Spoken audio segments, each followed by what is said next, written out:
अभी आप सुन रहे हैं संत श्री राधा बाबा गोरखपुर के जीवन पर साधु कृष्ण प्रेम जी द्वारा लिखित पुस्तक महाभाव दिनमणि श्री राधा बाबा के अंश।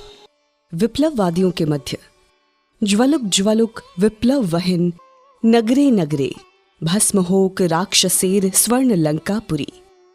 विप्लवाग्नि नगर नगर में प्रज्वलित हो, राक्षस राज रावण अर्थात अंग्रेजी सरकार की स्वर्णपुरी लंका भस्म हो। ये नारा उन दिनों बिहार के नगर नगर में विप्लववादियों द्वारा प्रचारित किया जा रहा था। पूज्य गुरुदेव का रुझान भी विप्लववादियों की गतिविधि की तरफ अधिक था। कांग्रेस में तो पद लोलुपता की प्रवृत्ति अधिक थी। भले ही कार्यक्षेत्र में उनकी सक्रियता कुछ भी नहीं हो, लेकिन कांग्रेस के कार्यकर्ता समाचार पत्रों में येन केन प्रकारेण अपना नाम छपाने में अधिक रुचि रखते थे। क्रांतिकारी लोग गीता हाथ में लेकर प्रतिज्ञा करते थे और निस्वार्थ भाव से देश के लिए प्राण त्याग का व्रत लेते थे। उनको देश की सेवा द्वारा ईश्वर सेवा का पाठ पढ़ाया जाता था। गीतोक्त निष्काम कर्मयोग की शिक्षा दी जाती थी। क्रांतिकारी लोगों में मूक आत्म बलिदानी ही अधिक थे, क्योंकि सुगुप्तता ही उनका रक्षा कवच होती थी। इनमें सर्वोच्च स्तर के कतिपय कार्यकर्ता तो बहुत ही उत्तम कोटि के चरित्रवान त्यागी थे। क्रांतिकारी मशाल जलाए रखने के लिए पैसे की जरूरत होती थी। विप्लववादियों को चंदा देने में पुलिस के कोप भाजन बनने का भय था। इससे सामान्यतः लोग चंदा नहीं देते थे। जो सहानुभूति रखते थे वे भी छिपकर सहायता करते थे। हथियारों को खरीदने और कार्यकर्ताओं की जीवन रक्षा के लिए धन संग्रह अनिवार्य था। इसलिए अनेक बार धन संग्रह के लिए उन्हें साहसिक कार्य भी करने पड़ते थे। क्रांतिकारी दृष्टि से राधा बाबा का कार्यक्षेत्र संपूर्ण बिहार प्रांत था। वेश बदलने में वे बहुत ही कुशल थे। कभी लाठी लेकर कूब निकाल कर चलते, कभी मियाजी मुसलमान बन जाते, कभी वृद्ध बन जाते और कभी रोगी। परिवर्तित वेश में अनेक स्थानों में अनेक नामों से ये काम करते थे। अतः पुलिस जिस नाम एवं वेश को पकड़ती, ये उस वेश को छोड़कर गायब हो जाते। ये अब तक अन्यान्य प्रकार की सुगुप्तता तथा सतर्कता के कारण पुलिस की दृष्टि में नहीं चढ़े थे। पूज्य गुरुदेव की सतर्क कार्यवाही से उनका क्रांतिकारियों को सहयोग निर्विघ्न चलता रहता, यदि मध्य में एक गंभीर बाधा नहीं आई होती। इस बार पुलिस को अपने प्रयास में कुछ सफलता मिल गई। पुलिस ने बिहार प्रांत के क्रांतिकारी दल के अनेक गिरफ्तार सदस्यों के गृह स्थानों की तलाशी ली थी एवं इस तलाशी में राधा बाबा का एक पत्र पुलिस के हाथ में लग गया। इस पत्र में उन्होंने अपने मित्र को लिखा था, मैं बंदा परसों आऊंगा। पत्र में जो बंदा शब्द लिखा गया था, उस शब्द की बांदा से बेतुकी तुक बैठाकर पुलिस राधा बाबा को अंग्रेजी शासन के विरुद्ध षड्यंत्र के अपराध में फंसाना चाहती थी। संयोग ऐसा था कि उन्हीं दिनों बांदा नगर में क्रांतिकारियों ने 3 पुलिस इंस्पेक्टरों की हत्या कर दी थी। इस हत्याकांड के पश्चात संदेह के नाम पर अनेक लोग गिरफ्तार किए गए थे।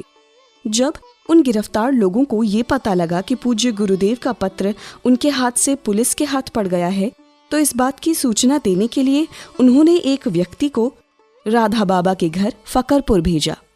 वह व्यक्ति 48 मील पैदल चलकर लोगों की दृष्टि से स्वयं को बचाता हुआ पूज्य गुरुदेव के पास आया था। उस व्यक्ति ने आकर संदेश दिया कि पूज्य गुरुदेव को तुरंत फरार हो जाना चाहिए, क्योंकि उस पत्र के आधार पर पुलिस उन्हें गिरफ्तार करने सक्रिय हो चुकी है। पुलिस के द्वारा गिरफ्तार होने का अर्थ ही था काल मुख में अपने आप को झोंकना। उस व्यक्ति से संदेश मिलते ही राधा बाबा को परिस्थिति की गंभीरता का अनुमान हो गया। उन्होंने उस व्यक्ति को अपनी मां से कहकर तुरंत यात्रा खर्चा दिलाया और कुछ रुपए अपनी जेब में डालकर वे गया के लिए प्रस्थान कर गए। रास्ते में अरहर के खेतों में छुपते हुए एवं वेश बदलते वे रात को सीधे राजा साहब श्री अविमुक्तेश्वर बहादुर सिंह के घर पर गया नगर पहुंच गए। असमय में और बदले वेश में रात्रि में राधा बाबा को देखकर एक बार तो राजा साहब चौंके, परंतु फिर चिंतित हुए कहने लगे, तुम्हारे नाम वारंट है और तुम्हें पुलिस गिरफ्तार करने को आतुर है। राजा साहब ने पहले तुरंत भोजन करवाया और थके मांदे राधा बाबा को भोजन करवाया। रात भर उन्होंने उनके यहाँ ही विश्राम किया। गुरुदेव चाहते थे कि उन्हें कहीं से चिकित्सा प्रमाण पत्र मिल जाए, जिससे वे सिद्ध कर सकें कि उन दिनों जब बांदा में हत्याकांड हुआ था वे डॉक्टर की चिकित्सा में राजा साहब के घर पर ही थे। इस प्रकार ये सिद्ध हो जाता कि इस कांड से उनका कोई संबंध नहीं था। दूसरे दिवस राजा साहब के एक पारिवारिक डॉक्टर के पास पूज्य गुरुदेव गए और उनसे अपने रजिस्टर में पुरानी अवधि के नाम चढ़वाकर तथा दवा लेकर उन्होंने चिकित्सा प्रमाण पत्र प्राप्त कर लिया। इसके पश्चात वे निर्भय निश्चित रूप से राजा साहब के घर रहने लगे। पूज्य गुरुदेव ने एहतियात के तौर पर ये सब तो किया, परंतु उनका असली विश्वास तो भगवत प्रार्थना और उनकी अमोघ कृपा शक्ति पर ही था। पूज्य गुरुदेव को दृढ़ एवं अटूट विश्वास था कि यदि वे निर्दोष हैं एवं बांदा में मारे गए पुलिस इंस्पेक्टरों की हत्या योजना में उनका किसी भी स्तर पर तनिक भी हाथ नहीं है, तो सत्य स्वरूप भगवान उनकी अवश्य रक्षा करेंगे। यदि उन्हें इस षड्यंत्र का कुछ भी ज्ञान नहीं है तो पुलिस के कोटि कोटि प्रयत्न निष्फल होंगे और भगवान अवश्यमेव उनकी रक्षा करेंगे। गुरुदेव इसी विश्वास के बल पर पूर्णतया निर्भय थे। वे समझते थे कि वे जो ही कातर स्वर से उन्हें पुकारेंगे वे उसी क्षण उनकी विपत्ति हरने दौड़ आवेंगे। राधा बाबा के उस पत्र पर विचार करने के लिए पुलिस के एक अंग्रेज DIG के अलावा 2 हिंदुस्तानी अधिकारी नियुक्त किए गए थे। एक सहयोगी अधिकारी राजा साहब के यहाँ अक्सर आते जाते थे। साथ ही ये पूज्य गुरुदेव से भी अनेक अवसरों में मिल चुके थे। बाहर से कुछ भी अभिव्यक्त न करके वे ध्यानपूर्वक ये पत्र 2-3 बार पढ़ गए। साथ ही साथ वे ये भी विचार कर रहे थे कि राधा बाबा को किस प्रकार बचाया जाए। उन्होंने DIG महोदय से कहा कि बंदा शब्द के आधार पर चक्रधर मिश्र को षड्यंत्रकारी मानना सर्वथा उचित है, परंतु मुझे संदेह है कि इस पत्र को लिखने वाला वस्तुतः चक्रधर मिश्र यही व्यक्ति है। उपाधिकारी महोदय का इसी बात पर जोर था कि यदि ये लिखावट इस बालक की नहीं हुई तो उसके विरुद्ध कार्रवाई करने में परेशानी और जलालत तो होगी ही। हमारे सभी प्रमाण कोर्ट में उल्टे पड़ सकते हैं। तीसरे अधिकारी तो गुप्तचर विभाग के ही थे।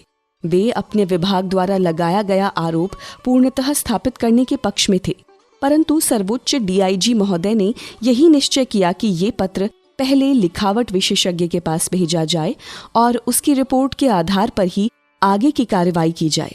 अब पुलिस विभाग को आवश्यकता थी पूज्य गुरुदेव की लिखावट की, जिससे लिखावट विशेषज्ञ पत्र लेखन की लिपि से तुलना करके अपना निर्णय दे सके। पुलिस ने दौड़ धूप कर पता लगा लिया कि राधा बाबा इन दिनों रुग्णावस्था में राजा साहब के मकान पर चिकित्सा करवा रहे हैं। अतः अपने दलबल सहित पुलिस अधिकारी राजा साहब के घर पहुंचे। पुलिस अधिकारी ने कभी तेज गति से, कभी मंद गति से, कभी मध्यम एवं कभी मिश्रित अनेक प्रकार से वही पत्र लिखाया तथा और भी गद्यांश राधा बाबा से लिखवाए गए। पूज्य गुरुदेव ने अपनी लिखावट में कोई बनावट नहीं की, क्योंकि उनका दृढ़ निश्चय था कि किसी भी अन्य होशियारी से उनकी रक्षा संभव नहीं है। मात्र सत्य तथा प्रभु की करुणा का ही उन्हें आश्रय ग्रहण करना चाहिए। वे अपने प्रभु पर विश्वस्त और पूर्णतया निर्भर थे। महान आश्चर्य ये हुआ कि लगातार 3 बार 3-3 विशेषज्ञों के पास पूज्य गुरुदेव की लिखावट भेजी गई और सभी विशेषज्ञों की सब समय पर एक ही रिपोर्ट आई कि ये असली पत्र चक्रधर मिश्र के हाथ का लिखा हुआ नहीं है। इस प्रसंग से उनका दृढ़ विश्वास हो गया कि भगवान जैसा सच्चा स्नेही कोई दूसरा संभव नहीं है। वे ही जीव मात्र के आत्यंतिक सुहृद हैं। अतः अपनी रुचि के अनुमोदन की मात्र उन्हीं से आशा की जा सकती है। भगवान ही आत्यंतिक कल्याण करने में समर्थ भी हैं। वे सर्वसमर्थ हैं और एकांतिक हेतु भी हैं।